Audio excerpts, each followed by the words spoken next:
चंद्रयान-3 अभी चांद के बेहद करीब पहुंच गया है। कुछ ही देर का इंतजार और फिर भारत चांद की धरती पर अपना परचम लहराएगा। महज 25 किलोमीटर की दूरी पर चंद्रयान-3 चांद के चक्कर लगा रहा है। बताया जा रहा है कि विक्रम 23 अगस्त को 6:04 पर चांद की जमीन पर उतरेगा, जिसमें रोवर प्रज्ञान निकलकर चांद से डेटा जमा करेगा। लेकिन क्या आप जानते हैं कि अगर विक्रम की सॉफ्ट लैंडिंग सफलतापूर्वक हो जाती है तो विक्रम और रोवर का काम सिर्फ एक दिन का ही होगा। एक दिन तक ही चांद से डेटा आ पाएगा। अब आप सोच रहे होंगे कि महज एक दिन में भला सारा काम कैसे हो पाएगा। चलिए जानते हैं कि आखिर एक दिन की क्या कहानी है। दरअसल रिपोर्ट के मुताबिक 23 अगस्त से मून पर लूनार डे की शुरुआत होगी। चांद पर एक लूनार दिन धरती के 14 दिन के बराबर होता है। इन 14 दिनों तक चांद पर लगातार सूरज की रोशनी रहती है। चंद्रयान-3 में जो इंस्ट्रूमेंट लगे हैं उनकी लाइफ एक लूनार दिन की है। क्योंकि ये सोलर पावर से चलते हैं, इसलिए उन्हें काम करने के लिए सूरज की रोशनी की जरूरत होती है।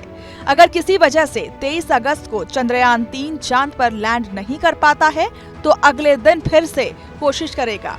अगर उस दिन भी वो इसमें सफल नहीं हो पाता है तो उसको 29 दिन या फिर महीने का इंतजार करना पड़ेगा, जो कि एक लूनर डे और एक लूनर नाइट के बराबर है। चंद्रयान चांद के एक दिन में ही काम करेगा और ये दिन में काम करने के लिए ही डिजाइन किया गया है। कई रिपोर्ट में बताया गया है कि इसके बाद रात में तापमान माइनस से भी काफी ज्यादा नीचे गिर जाता है, जिसकी वजह से प्रज्ञान सरवाइव नहीं कर पाएगा। हो सकता है कि 14 दिन से थोड़ा ज्यादा टाइम भी काम कर सके, लेकिन अभी 14 दिन ही इसकी सीमा मानी गई है। इस मिशन में 14 दिन तक विक्रम और प्रज्ञान काम करेंगे। वैसे ये 14 दिन या एक लूनर दिन रोवर के लैंडर से बाहर निकलने के बाद से काउंट होगा और इन दोनों के हिसाब से इसकी टाइमिंग वगैरह को सेट किया गया है। अभी विक्रम का अगला पड़ाव स्पीड कंट्रोल कर लैंडिंग के लिए अच्छी जगह खोजना है, जिसके बाद चांद पर रिसर्च का काम किया जाएगा।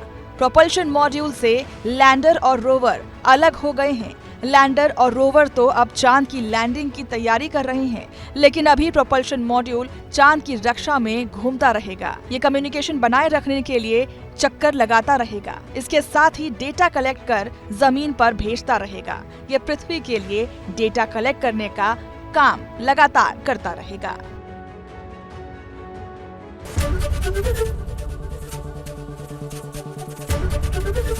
एबीपी गंगा, खबर आपकी, जुबान आपकी।